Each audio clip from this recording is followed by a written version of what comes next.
vecindario todo es fiesta y alegría, porque ya el boricua tiene la cerveza que quería. Hay baile en el vecindario, todo es fiesta y alegría, porque ya el boricua tiene lo que el boricua quería. Dame una boricua fría para celebrar la ocasión, una cerveza boricua, boricua de corazón.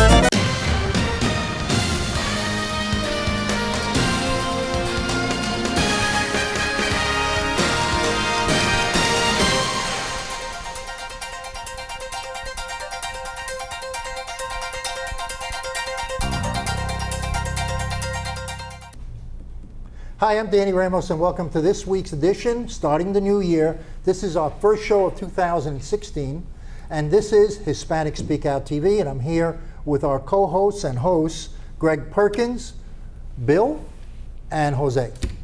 Jose's regular with Hispanic Speak Out, so is Bill on the conservative side. Jose is a liberal, and Greg goes back and forth on different sides of the issues. He's probably the only one. Well, I think he's a little bit more objective than the rest of them. All right, we're going to talk about what we're facing going into 2016 in certain racial issues. So I want to start the conversation with the shooting of a 12-year-old boy by two police officers, and I understand that this 12-year-old boy had a fake gun. Now, we've all seen the video, so we're going to play the video right now, okay? We'll be back in a second. Newly released video shows cop shooting of 12-year-old Cleveland boy Tamir Rice. Cleveland Police, Hollander. Hi, how are you? Good. I'm sitting in the park at West Boulevard by the West Boulevard Rapid Transit Station. And there was a guy there with a pistol, you know, it's all his face, he's like pointing it at everybody. And where are you at, sir? I'm sitting in the park at West Cudell, West Boulevard by the West Boulevard Rapid Transit Station. Are you? So you're at the rapid station? It's blowing in his eyes. It's probably fake, but you know what? He's scared What does he look like? He has a camouflage hat on. Is he black or white? He has a gray coat with black sleeves and gray pants on. Is he black or white? I'm sorry. Is he black or white? Black. Hello? Do you know the guy? Oh, I do not. Okay, one second, please, okay? I'm getting ready to leave, but you know what? He's right here by the, you know, the youth center or whatever. And he keeps pulling it in and out of his pants. I don't know if it's real or not. You know? Okay, we're going to count it. Thank you. 17th, radio, we're in for leave. 1529. Radio, shots fired, male down, black male, maybe 20, black handgun line, send the EMF this way, in a road boss. All right, now you've seen the video, it's a little blurry, but let's talk about it, okay? Jose, why don't we start off with you as a former police officer in New York City. What do you see and what is your interpretation of what you've heard? What I've seen and what I've heard, I believe the police officers used poor tactics coming up to it. It's a gazebo. They didn't look to protect themselves in any fashion. They just popped out the doors. That's not any training that I'm aware of. In addition to that, they could have taken, as they already blew the first part of it, they would have been shot immediately if they left their vehicles. Now they should have been able to observe that this was a young kid and that was reaching, not using, but reaching. And the distance between them, quite possibly the distance is something that you could overcome. In other words, tackle them, tase them, those kind of things. So it's a tragic, but according to the district attorney of Ohio, it's a tragic error of circumstances. He said it was a storm, of errors, Right. basically. You disagree with the district attorney? I think they should have led it up to a grand jury. Well, they did lead it to a grand jury, but I think they should have brought it to trial. If anything, like I said, I don't think their intent was to kill, but it also points to the other side of it, the glaring disparity of training in officers. And as one woman put out in one of the videos, is that if you're afraid as a police officer to go out in the street, don't come out in the street. Go work at McDonald's. So you're saying that it was a knee-jerk reaction? Yeah.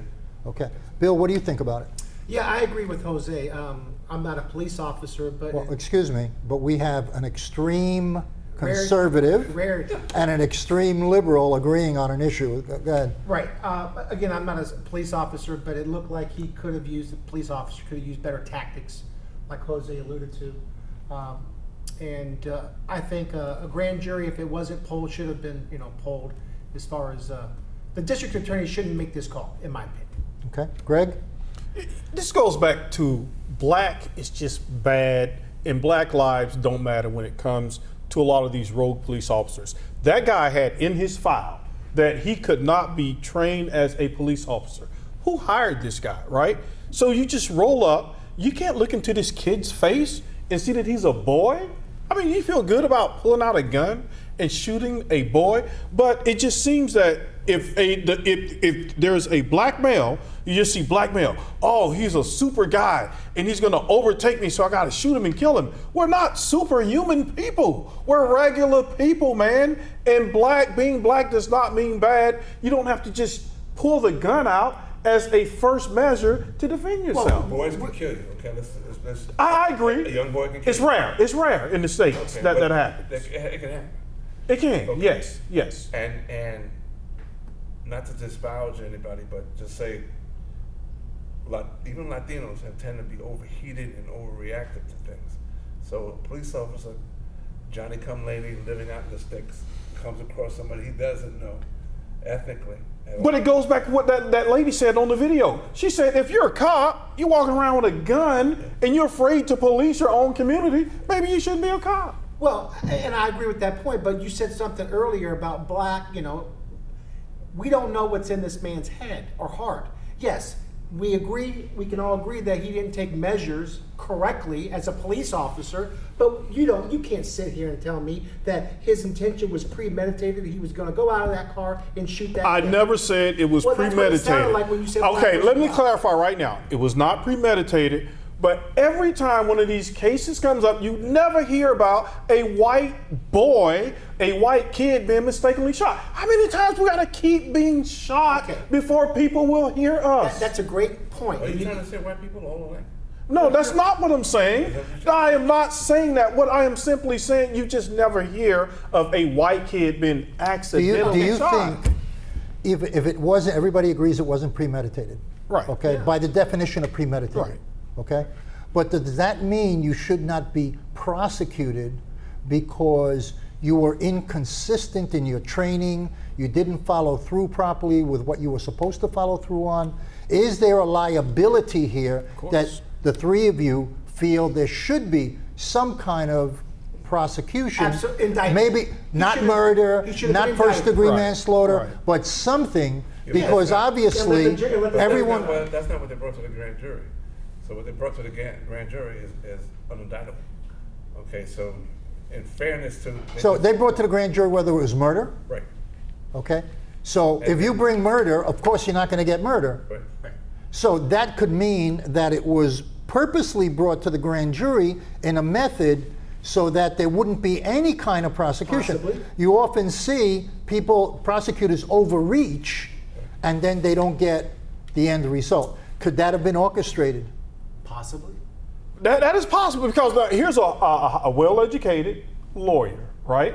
They know all the ins and outs of the system. So you're exactly right, Jose. Why bring murder? Okay, you're right. We agree the guy didn't wake up that morning and say, I'm going to go and kill a 12-year-old boy. I agree with you on that, okay? But something. You just kill a boy, nothing? It doesn't show any flagrant involvement in this, okay?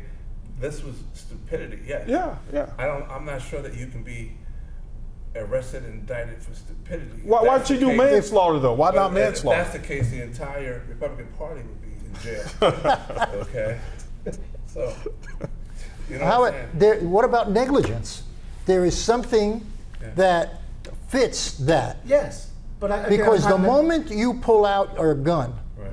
you're making a decision to kill someone, that's correct. or else don't pull it out. That's right. Correct. Okay. Liability is fear for your safety or that of others. Okay. Okay. Now the question is, did it meet that standard? did it meet the standard, and was it poor judgment? And if it was poor judgment, which apparently there's a lot to say about poor judgment in this particular case, Yeah, definitely. does that mean that the police officer who had the poor judgment, who decided using poor judgment to pull his gun and pull the trigger, should he pay for that? I believe you should have, had something, paid for it, indicted on a lesser charge, but something. I wonder if they even fired that guy. I don't know the answer Well, to that. we'll find but out it'd be about that. interesting. Yeah. But the fact that, if you're correct, They won't fire him right away. Right, yeah, right. they'll let some time Investigation, go. yeah. But if you're correct, Greg, in saying that there was information in his folder That's right. which led to the fact his previous that he employee. was not qualified, they gave him a gun anyway, that means that they were lighting a match to this situation already as soon as they put him out on the street. In a civil- so in a civil suit, In a civil suit, they probably win. they're going to win. They're going to win. In a civil suit. We're all yeah, agree on that? Yeah, because imagine if you were a teacher, right? And they say, you know what, we cannot train this person to be a teacher because they don't like kids and they're going to do the kids a disservice. Then another school district hires the guy, right? That would be malpractice. Well, in this case, that's exactly what they did. Why did this guy get that break? Why did he get the benefit of the doubt when other people said, look, this guy's a little nutty, man? So we're all in agreement on this. Yeah, Yes. yeah. We think the guy should have done some kind of penance. He should have been let's call it. indicted. Or he should get, minimally, there should be a civil lawsuit. Yeah, man, it's law. Well, there's going to be a civil I lawsuit. think there'll be a civil. Yeah. Okay. Without the depriving, but that doesn't change the point here that an undertrained officer, Right. scared, But out of Jose, the element, that seems to be all the police repetitive. departments- Yeah, and all the police. Because what's happening is They're hiring a wrong lot of these shootings are people who pass the exam, go through the physical training, Right. but what mental and what Psychological training. we don't extreme know. pressure Right. situations are they under? Right. Well, you take Navy SEALs, for example. They put him in the real situations. They'll stick his head on the water until he's almost drowning to see how he reacts. Right. They don't do that with police officers, and I'm not saying stick their head on the ground, but Right. what I am saying is No, you but have to be sure of a guy who's carrying a gun who's got the authority to shoot. Well, we already talked You gotta about know. the fact that after that first year, that first time they go through the psychological thing, they never come back. Yeah. So And that's- that should be a repeat. And that should be a repeat. That should be And the- they're not policing communities where they are comfortable with the people. Well, that's Growing a up- big point. That's a big point. Yeah, Because you should. Right. But that also has to do with the racial issue of, okay, we can't send black officers into the black community because then it becomes the white guys don't want to go into the black community. So they do the racial piece for the positive aspects of racial diversity, Why don't you hire but they some don't white? do the psychological aspects of it. Right. Which is what you're talking about. Yeah, why don't you hire some white guys who are just comfortable with black people? Yeah. I grew up in the South. But in a you little have to small examine town. them. Yeah, you're right. And then yeah. what's going to happen is you're going to say, you're not comfortable with black people. They're inadvertently saying you're a racist. Well, that's So how can you call somebody a racist who's a policeman without getting a kickback from the union or something? Right. You know what I mean? So it's a They very have to be touchy tested. situation. They have to be tested. They got to be Black tested. officers There should be patrol some inside kind of white mandatory test on a repeat basis every 24 months. Because you get a lot of cops that go into a divorce thing and it spikes them and they go, That's they right, flip out. yeah, all right. So, okay, we're good with all, we all agree on this. This should go to court. great new minimally. year. We're all agreeing. Hey, we're all agreeing. Well, look at that. And All it's right. not going to last long, folks. I guarantee. you. Okay. We had the other situation where a grandmother was shot, okay, Chicago. in Chicago. All right. This is another situation of pulling the trigger quickly without visually digesting the environment. They get a call from someone that says there's a ruckus going on, a disturbance at the residence, and it was a young man that had a bat in his hand. When the police officers arrived, the grandmother opened the door. Allegedly, the kid ran down the stairs at full speed at the police officers. He just opened up and got the grandma and got the kid and killed them both. We only got Shoot 2 him with minutes taser. left. Shoot Do you with taser. think there should be a prosecution there? I think they need to look into the practices. What would you have done if you were a police officer back in there and someone was chasing you down the stairs with a baseball bat? I'd probably blow them away. Okay. What would you do? I'd blow them away. What would you do? A kid with a bat. And I got. I'm I not got. thinking Well, hold about on. kid. I'm not thinking about Well, kid. how many officers there? 2 officers. 2. I think we can take him. I don't know. A guy with a bat, we can take him without shooting him. Come on, man. Okay, was he he has a chance to send your. No, I'm a but police officer. that goes to say that you're standing still. I would have handled it differently. What would you Okay? have done? I would have backed away quickly, put distance between me to assess, That's put my hand up and say stop, Right. and then have my hand on my gun or I'll shoot. How many seconds do you want that to take place? 3, 4. So in 4 seconds, a subject running down the stairs. Yep, I would back away. I would. Speed at you. Yes, I would back away. The door just I would opens. back away. You got 2 police officers. We spread one. He's over there. I go the other way. I would have spread out. And we can take him. You know something? I think that the bat can be perceived as a deadly situation. I do. It is. Okay, there's no question. But the question is, how do you handle situations like that? Because one is much more deadly than the other. Well, I'm not a police officer, so but I would. Instantaneous. I'm not a police Listen, officer, but I would with a bat. If it was a gun, I would have shot. A bat, I would even turn around and go down the lawn and hold my ground, and then look and reassess, because he's not going to kill me with a bat if I'm 10 feet away. You know what I mean? That's what I would have done. Right. Listen, we're out of time right now, but we're starting off the new year. We want to run a little clip of this video with the grandmother situation. And we're going to be right back because we have another segment. We'll see you after this break. Are you proud to be Hispanic? Hispanics in Florida now have the first Hispanic car license plate in the United States. Be a proud Hispanic. Put the Hispanic plate on your car. I want to be a doctor. I want to be a scientist. I want to be an engineer. I want to be a police officer. I want to be a professional dancer.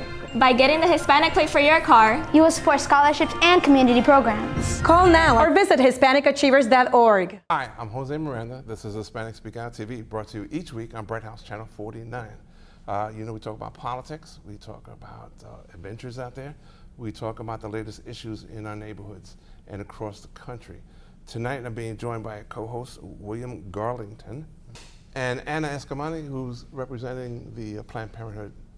How are you? How's everybody today? Great. Merry Christmas. Yes, thank you for having us. Merry Christmas, and of course, a beginning of a great new year for both of you. Mm-hmm. Let's talk about Planned Parenthood, because you are the head honcho, one of the head honchos there. So, very generous. And we started the year with a lot of concerns about you killed babies and things like that, and where the funding goes and stuff like that. Now we're pretty much 365 days later. What has improved? What has changed for you?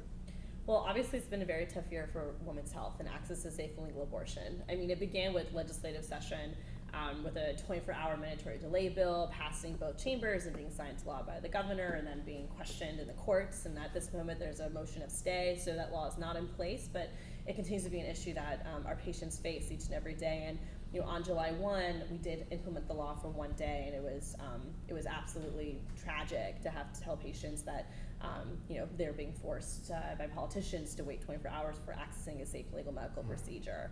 And then July 1 was also the day that we merged here locally from 3 Planned Parenthoods becoming 1 across 22 counties. And then 2 weeks later, we had the smear campaign launched of edited videos going out there trying to hurt Planned Parenthood and restrict access to care, that then led to budget conversations, which led to some pretty elevated rhetoric and then eventual violence at one of our health centers where 3 people were killed, including a law enforcement officer, a mom, and an Iraq war veteran. Right. It has been said, because of videos that apparently were doctored in some fashion, that Planned Parenthood was involved in selling body parts. Mm-hmm. How true or how bad is it? It's absolutely false, without a doubt. And if a lot of the videos were centered around tissue donation programs where women have the opportunity to donate tissue for research. And what's so interesting about this entire drama that unfolded is that out of 700 health centers across the country that Planned Parenthood has, less than 1% of services is actually the tissue donation programs. In Florida, there is no tissue donation program that our health centers provide. And so, all this rhetoric was essentially fabricated to hurt Planned Parenthood, and it was timed well with budget conversations, and we saw several attempts to defund Planned Parenthood at the congressional level. And I think it's important to note that Planned Parenthood, first of all, doesn't even receive that much funding compared to other organizations, but the funding that is allocated towards Planned Parenthood is not towards abortion access. And actually, for 3 decades now, funding towards abortion has been restricted by the Hyde Amendment that was passed into law 3 years following Roe v. Wade. And so, we're talking about defunding Planned Parenthood, really talking about family planning services that ultimately prevent abortions from even being enough. You both will agree with me, or disagree with me, okay, that there seems to be an anger attached to this, this conversation. Why is the public so angry at this point? I mean, maybe not just about Planned Parenthood, they'd be angry about buying a bag of peanuts at this point. So what's going on? Well, I believe the American people are angry overall. This issue about abortion or Planned Parenthood is a sticky topic where I think the conservatives fail when they're running for either congressional office or political office like the presidency is to talk too much about a social issue like Planned Parenthood or abortion. They should be weighing in on immigration or tax reform or some important thing. Leave the social issue out of that because it is so important. But overall, I believe the country is angry because both sides, it seems, since the 60s, where both sides are divided and they're passionate about their ideas. It's about an ideological. You've got the liberals and progressives, their ideological concepts and ideas are different from the conservatives. So we haven't seen this since, in my opinion, the mid-60s, where everybody is got their side and they're just trying to convince the other side to come across their side. Well, what's so interesting too is that we're seeing this huge shift to nonpartisan affiliation, where folks are, not being able to really identify with the major labels because it's so polarizing. Right. And so we are seeing this, shift towards no party affiliation, and it's unfortunate because we're pushing people out of being engaged. And for Planned Parenthood, like our number one priority is to the health and safety of our patients. And we want folks to live happy lives where they're engaged, in the community that they reside in. And it's so hard to be engaged when you see these issues becoming so heated and so detrimental. But I just want to touch on what she just mentioned. I believe that if we could get to a point where both political parties, Democrat and Republican, are eliminated, and a conservative and or a liberal party be the parties, so that way you know what team you're on, and that way you know what ideology you believe in. The problem we have in the Republican Party is we have progressives, liberals, socialists, and conservatives, where most of the Democrats, 95% of them, are mostly social and progressives. They know who they are. Right. Republicans are all over the map here. Well, let me throw this out, sure. Because I'm always wondering about it. I'm an elected official, and I'm here to voice the voice of the people, okay? The voice of the people. Not my voice, but the voice of the people. Still, I believe what's going on is the legislature is voicing not the concerns of the people, but their own biases in it. What do you say to that? Well, on the national scene, as far as the state scene, I see the legislators' biases, but I've also seen the current administration and the previous administration, the Bush administration, possessing their own agenda, if you will, and ignoring the Congress. We have so much gridlock.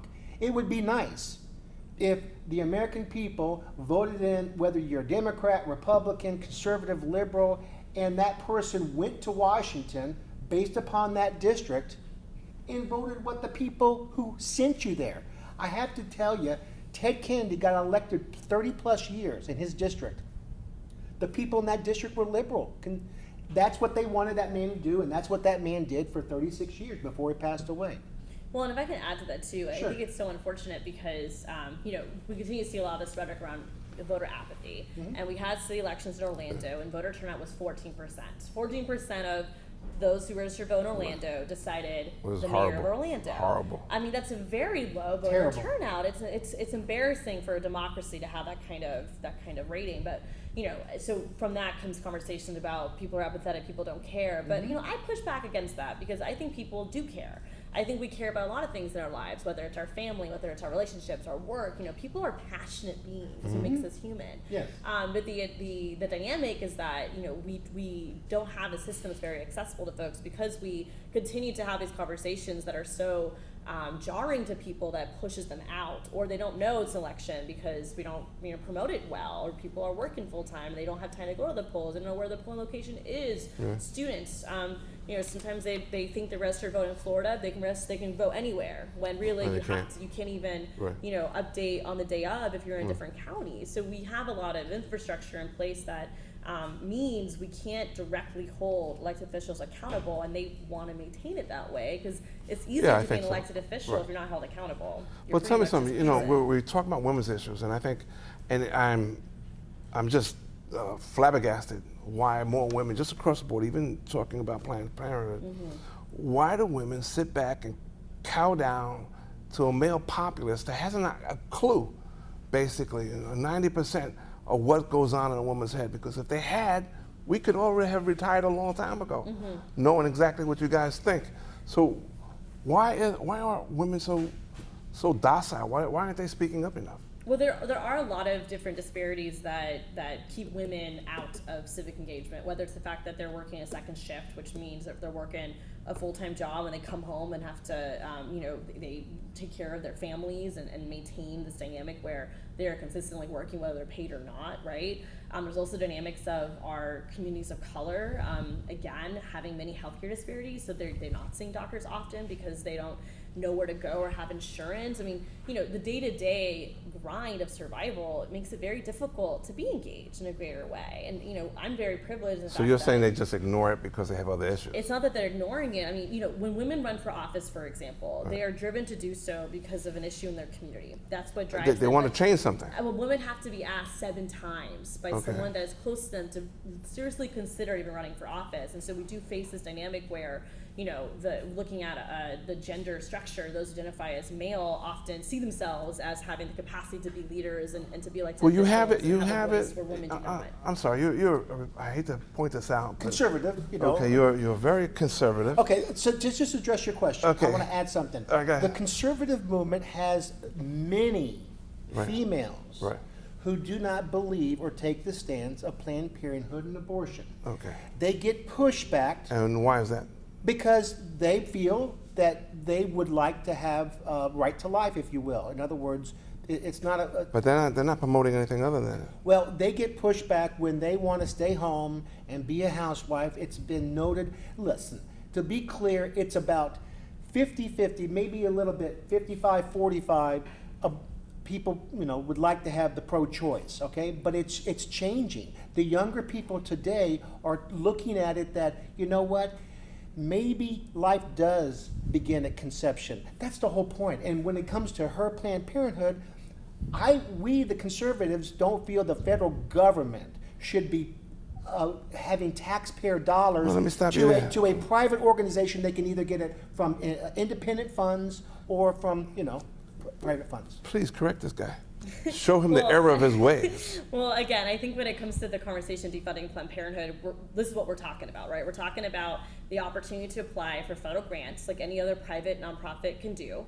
And Planned Parenthood, when we apply to those programs, is for sexual health education. But you can get that through the Obamacare, I believe. No, sexual health education. Well, you can get so many things that are entwined in Obamacare, like free condoms and birth control pills and all that. Well, and that's for those who have insurance. You're able to access contraception if you have private insurance without a copay.